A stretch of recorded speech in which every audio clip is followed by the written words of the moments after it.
ये क्वेश्चन है periodic classification का, पार्ट 1 है। ओके, यहाँ पे पूछा which of the following is not a Dobereiner triads. Dobereiner triads 3 था, लिथियम, सोडियम, पोटासियम। उसके बाद क्या था, कैल्शियम, ब्रोमीन, ये क्लोरीन, ब्रोमीन, आयोडीन। और यहाँ पे था एक कैल्शियम, स्ट्रोंशियम, बेरियम। मतलब कैल्शियम स्ट्रोंशियम तो था, मैंगनीज नहीं था। ये तो लेट्स सपोज इसको कैल्शियम स्ट्रोंशियम था तो इसको भी टिक करते हैं, पर ये वाला तो था ही नहीं। ये आंसर होगा। नोट्स में भी ये लिखा हुआ है, यहाँ पे देखो, lithium, sodium, potassium, calcium strontium, barium, chlorine, bromine, iodine. ठीक, इसने पूछा है कि Mendeleev periodic table is based on. ये जो हम बताते हैं, पहले के ज़माने में जो वो था, क्या नाम है, पहला ट्राइड कौन दिया था? ट्राइड जो दिया था उसका नाम शायद डोबिनियर था ना। हाँ, ये डोबिनियर जो है, डोबिनियर। उसके बाद फिर न्यूलैंड, पहला डोबिनियर आया, फिर न्यूलैंड आया, फिर मेंडलीव आया। तीनों जो पीरियोडिक टेबल दिया था एटॉमिक वेट के बेसिस पे दिया था, एटॉमिक वेट के बेसिस पे। मॉडर्न पीरियोडिक टेबल जो है, मॉडर्न पीरियोडिक टेबल वो एटॉमिक नंबर के बेसिस पे आया। ये क्या कहते हैं, उसमें भी दिया हुआ है, नोट्स में भी दिया हुआ है, हम दिखा देते हैं। यहाँ देखो, modern periodic law, the chemical and physical properties of the element are the periodic function of their atomic number. Atomic number का बेसिस पे ये पीरियोडिक टेबल बना था, मॉडर्न पीरियोडिक टेबल। हम ओल्ड वाला दिखा रहे हैं अब। यहाँ देखो दिया हुआ है कि ये मेंडलीव का पीरियोडिक टेबल है। Will Dobereiner initiated the study of periodic relationship. It was Mendeleev who was responsible for publishing the periodic level law for the first time. It state as follows. क्या था periodic law? The properties of the elements are the periodic function of their atomic weight. Atomic weight के basis पे था। ये जो है John Alexander Newlands, ये भी देखो लॉ ऑफ एक्टिव दिया था। He arrange the elements in the increasing order of their atomic weight. Atomic weight के बेसिस पे भी ये दो पीरियोडिक टेबल था, एटॉमिक वेट के बेसिस पे था। सारा जो पीरियोडिक टेबल था मॉडर्न को छोड़ के सारा एटॉमिक वेट के बेसिस पे था। एटॉमिक नंबर पहला ऑप्शन है, नहीं होगा, गलत कर दो। दूसरा क्या, increasing order of number of proton, ये भी नहीं होगा। इलेक्ट्रॉनिक कॉन्फिगरेशन, ये भी नहीं होगा। तो इसका क्या होगा, none of this. Which of the following sets follows Newland octave rules up to calcium. Newlands का जो है ऑक्टेट रूल था, मतलब फॉलो हुआ था। यहाँ पे देखो, यहाँ पे है भी कैल्शियम तक, मतलब कि कैल्शियम का एटॉमिक नंबर कितना है, 20। एटॉमिक नंबर 20 तक न्यूलैंड्स का जो है ऑक्टेट रूल फॉलो हुआ था। अब ऑप्शन में चेक करते हैं। देखो, बेरियम, बेरिलियम, मैग्नीशियम, कैल्शियम, हाँ इसमें तो फॉलो हुआ था। ठीक है, अभी हम टिक नहीं मार, चलो टिक पे कार मार दिए, टिक नहीं मारे। ये सब क्यों नहीं होगा? देखो, सोडियम, पोटासियम तो होगा क्योंकि अंडर ये 20 आता है। रूबिडियम, रूबिडियम का देखो 37 एटॉमिक नंबर है, ये तो होगा ही नहीं। ये तो पता चल गया वो होगा, ये सब नहीं होगा, इसका रीजन बताने। ये क्या है, ये है बोरोन, एल्युमिनियम, ये दोनों तो हो जाए। गैलियम, गैलियम का एटॉमिक नंबर 31 होता है। एल्युमिनियम का होता है 13 प्लस 18 करते हैं 31 होता है गैलियम का, एल्युमिनियम के नीचे है। फ्लोरीन, क्लोरीन तो आ जाता है, ब्रोमीन नहीं आएगा। ब्रोमीन का एटॉमिक नंबर 35 है। क्लोरीन कितना होता है, 17, 17 प्लस 18 35। तो ये तीनों नहीं होगा। रीजन पता चल गया, ये होगा। Beryllium, magnesium, calcium, up to calcium तक ही उसका जो लॉ था वैलिड था। The place that were left by Mendeleev, इसमें कौन कौन सा था? गैलियम एंड जर्मेनियम का जो प्लेस था वो वैकेंट छोड़ दिया था मेंडलीव ने। दिखाते हैं, यहाँ पे लिखा हुआ भी है। करेक्शन ऑफ एटॉमिक मास, यहाँ पे हाँ, prediction of new elements, Mendeleev left gaps for undiscovered elements, predicting their properties which were later confirmed. Elements like gallium and germanium.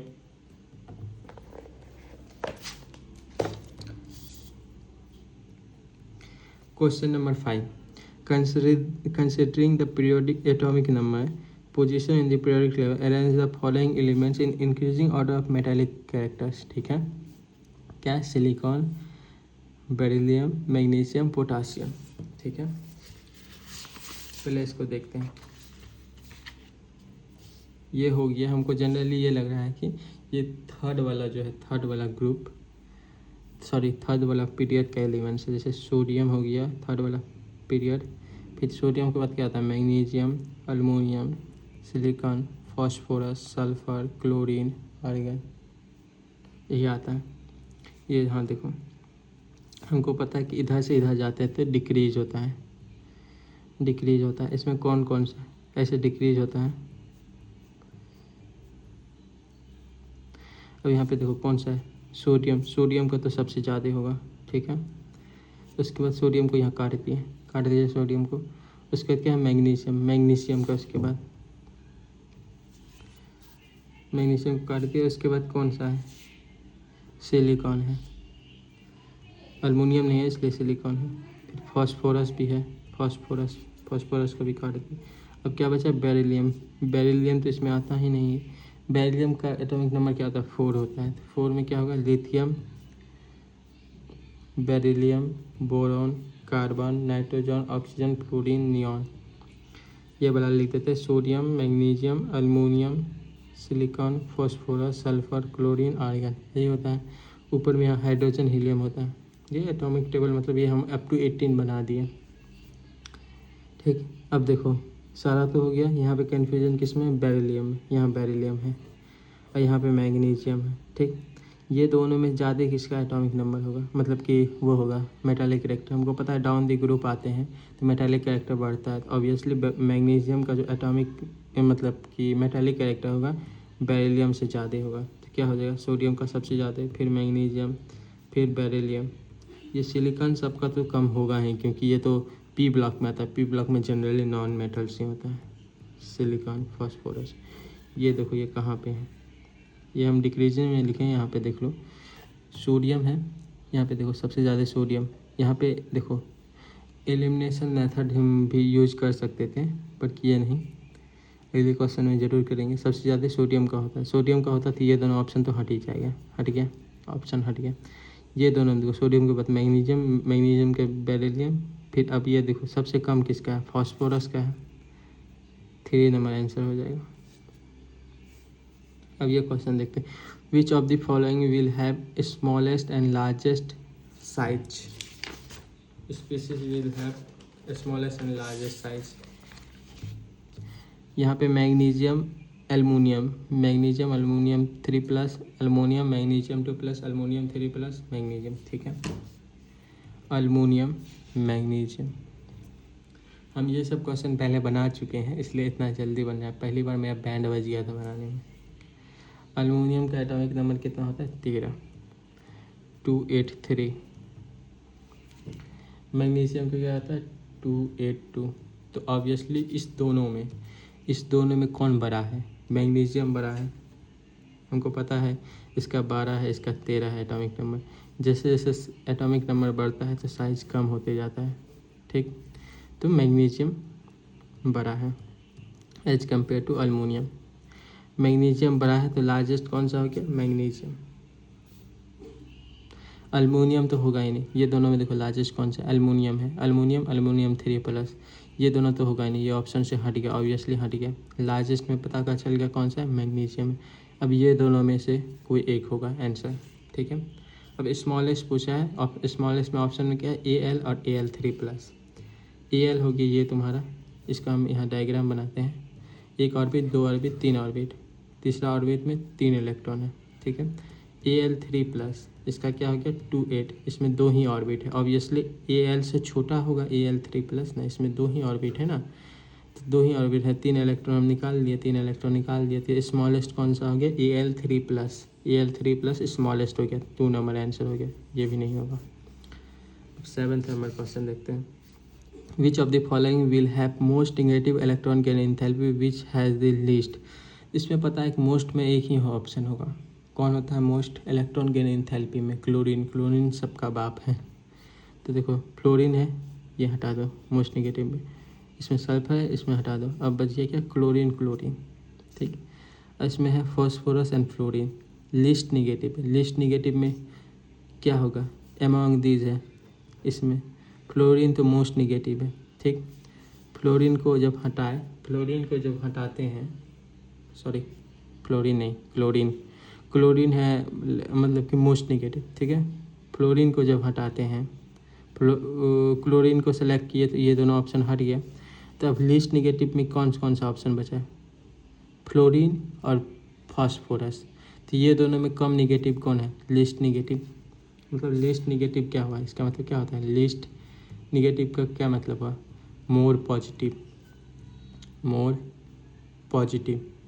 तो फ्लोरीन तो है, फ्लोरीन तो इलेक्ट्रोनिगेटिव एलिमेंट होता ही है, हेलोजेंस फैमिली तो इलेक्ट्रोनिगेटिव एलिमेंट्स होता ही है। इससे कम ही ऑब्वियसली इस फास्फोरस का फ्लोरीन से कम ही होगा, क्योंकि 17 ग्रुप का जितना भी एलिमेंट है सबका जो है मोस्ट इलेक्ट्रोनिगेटिव एलिमेंट्स क्या कहते हैं, बोलते हैं हेलोजेंस फैमिली को ही। तो ऑब्वियसली ये होगा फास्फोरस। 1 नंबर में टिक मार दो।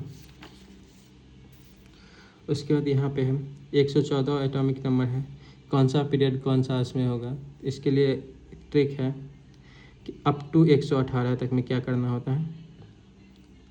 अप टू 118 मतलब 87 से 118 तक होता है। उसमें 87 बोले 104 से 118 तक में क्या होता है? ये 4 है तो 4th होगा, 7th पीरियड ही होगा। 7th पीरियड तो कंफर्म है। ये 4th रो होगा, ये 18th रो होगा, जो लास्ट वाला होगा ये सेकंड लास्ट, ये दोनों वो ही होगा। जैसे 117 होता तो 17th मतलब ग्रुप होता, तो इसका ग्रुप नंबर कितना हो जाएगा? Group number 14। Group number 14 period 7 ये हो गया। अगर कोई एलिमेंट्स नया डिस्कवर होगा, मान लो 124 है, इसका तो पीरियड 8 होगा, 8वां पीरियड 118 है, और इससे 18 घटा दो तो ये 6 पीरियड का एलिमेंट्स होगा। ये ट्रिक भी नोट्स में दिया हुआ है। 9th number question, among the second periodic elements the actual ionization enthalpy, ये है, ठीक है, हाँ ठीक है। यहाँ बेरिलियम बोरॉन में एक्सेप्शन एग्जिस्ट करता है, यहाँ नाइट्रोजन ऑक्सीजन में, हाँ ठीक है, अरेंज अच्छे से। Explain why BE has higher ionization enthalpy than boron, ये रीजन पूछा है, इसका रीजन क्या होगा? नहीं ये तो नहीं होगा, ये भी नहीं होगा। पेनिट्रेशन इफेक्ट, हाँ यहाँ 4था number, BE has higher penetration effect than bromine. और यहाँ पे इसका रीजन क्या होगा? इसका रीजन होगा हाफ फील्ड स्टेबलाइजेशन। 10 नंबर का question, the order of screening effect, हाँ ये स्क्रीनिंग इफेक्ट पूछा है, ये वाला हम बताए थे। मान लो कोई एटम है, S वाला जो ऑर्बिट होता है वो बहुत अंदर की ओर होता है ऑर्बिट के, P वाला तो बॉर्डर मतलब कि बीच में होता है, F वाला बॉर्डर पे होता है, मतलब D वाला बॉर्डर पे होता है, और F वाला थोड़ा बाहर होता है। वही है स्क्रीनिंग इफेक्ट्स, मतलब कि S थोड़ा अंदर की ओर होता है, तो S सबसे ज़्यादा हो जाएगा, फिर P, फिर D, फिर F। ये और नोट्स में भी लिखा हुआ है। फर्स्ट आयनाइजेशन एंथैल्पी ऑफ, ये पूछा है कि इसमें अरेंज करने के लिए। ये वाला क्वेश्चन थोड़ा सा इरिटेट, मतलब ये वाला क्वेश्चन में हमको इशू है। ये जो दिया हुआ है ऐसे करके एरो है, ऐसे करके एरो है, तो इसका हम देख के जब नेक्स्ट पार्ट बनाएंगे तो उसमें ऐड कर देंगे। इसमें दिया हुआ है electronic configuration of 4 element ABCD are given below. इसमें पूछा which of the following is the correct order of increasing tendency to gain electron, मतलब increasing tendency of gain electron. कौन चाहता है कि उसको इलेक्ट्रॉन मिले, मतलब लालची सबसे ज़्यादा इलेक्ट्रॉन के प्रति कौन है, यही कहना चाहता है ये क्वेश्चन। तो देखो इलेक्ट्रॉनिक कॉन्फ़िगरेशन ये है 1s 2s 2p6, फिर इसका 3s1 है लास्ट में, इसका 2p4 है, इसका 2p5 है। यहाँ पे देखो सबसे ज़्यादा मतलब इंक्रीजिंग पूछा, सबसे कम किसका है? ये देखो 2p6 है, इसका तो सबसे कम होगा। ये सब तो देखो खाली भी है ऑर्बिट, ये खाली भी है, इसका तो भरा हुआ है। ये क्यों चाहेगा कि एक इलेक्ट्रॉन ले और हम अपने आप को डिस्टेबल कर ले? सबसे लिस्ट किसका हो जाए? ए का, सबसे लिस्ट ए का हो जाएगा।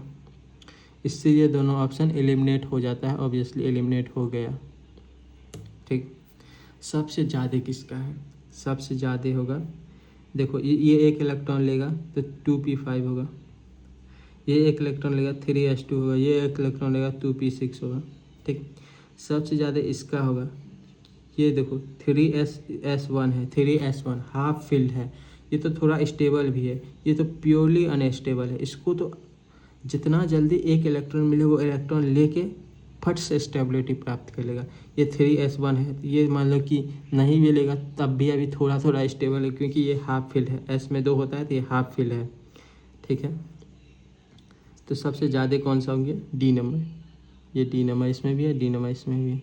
अब रह गया बी सी में चूज़ करने का। बी सी में कैसे चूज़ करेंगे, जैसे देखो ये 1 इलेक्ट्रॉन लिया तो ये स्टेबल हुआ नहीं हुआ, लेता 1 इलेक्ट्रॉन लेने के बाद भी स्टेबल नहीं हुआ। ये पहले से स्टेबल थोड़ा था, 1 इलेक्ट्रॉन लिया और ज़्यादा स्टेबल हो गया, तो ये स्टेबिलिटी मतलब गेन कर लेता है। ये बी सी में तो बी तुरंत मतलब कि चाहेगा कि हमको 1 इलेक्ट्रॉन मिले तो हम स्टेबल हो जाएं। ये क्या चाहेगा, हमसे कोई 1 इलेक्ट्रॉन ले भी ले तो भी स्टेबल हो जाएगा, इसको ऊपर चाहिए 2 इलेक्ट्रॉन, तो सी का कम हो गया, क्योंकि ये चाहेगा ही नहीं हमको 1 इलेक्ट्रॉन मिले, ये चाह रहा है कि हमसे 1 इलेक्ट्रॉन ले ले, 2p3 हो जाए, 2p3 हो जाए तो स्टेबल हो जाएंगे, या तो 2 इलेक्ट्रॉन मिले, तो यहाँ तो 1 इलेक्ट्रॉन ही मिल रहा है, तो सी का कम हो गया, बी का ज़्यादा, 1 नंबर आंसर हो गया। यहाँ पे है boron has a smaller first ionization enthalpy than beryllium, ठीक है। हाँ, बोरॉन का कम होता है, यहाँ भी एक आंसर क्वेश्चन था ऐसा ही, कहाँ पे था, हाँ यहाँ पे, ठीक। इसका रीजन दिया है the penetration of 2s electron to the nucleus is more than 2p electron, hence 2p electron is more shielded by inner core of electron than 2s। इसका जो है समझाते हैं। 13 नंबर में तो रीजन दिया है वो यहाँ भी दिया है, जो greater penetration of 2s electron as compare to 2p electron, better shielding of 2p electron by the inner electron, relatively stable configuration of Be due to completely filled orbital. वही यहाँ पे दिया हुआ है कि penetration of 2s electron to the nucleus is more than 2p electron, hence electron is more shielded by the inner core of electron. तो इसका जो है असर्शन भी सही है और रीजन भी क्या कहते हैं, इसका असर्शन का एक्चुअल रीजन यही है। तो ये क्या है, रीजन इज रॉन्ग, ये हो गया 2 नंबर इसका आंसर हो जाएगा। यहाँ पे इसका थोड़ा सा वो है, देख लो, ये इसका 2p1 होता है, इसका 2s2 होता है, तो 2s2 जो है ज़्यादा अंदर की ओर होता है। हम बताए हैं कि s ऑर्बिटल जो है पेनिट्रेशन के इफेक्ट की वजह से s ऑर्बिटल अंदर की ओर हो चले जाता है, और ये देखो s यहाँ पे हम बताएं ना, s अंदर की ओर चले जाता है, इससे इलेक्ट्रॉन निकालना थोड़ा मुश्किल होता है। और यहाँ पे 2p1 है, 2p1 है, p1 है, तो ये थोड़ा सा अनस्टेबल भी है, तो इसको 1 इलेक्ट्रॉन निकालना थोड़ा ईजिली होता है, p और थोड़ा बाहर की तरफ होता है, दैट्स वाई, यही है इसका एक्चुअल रीजन।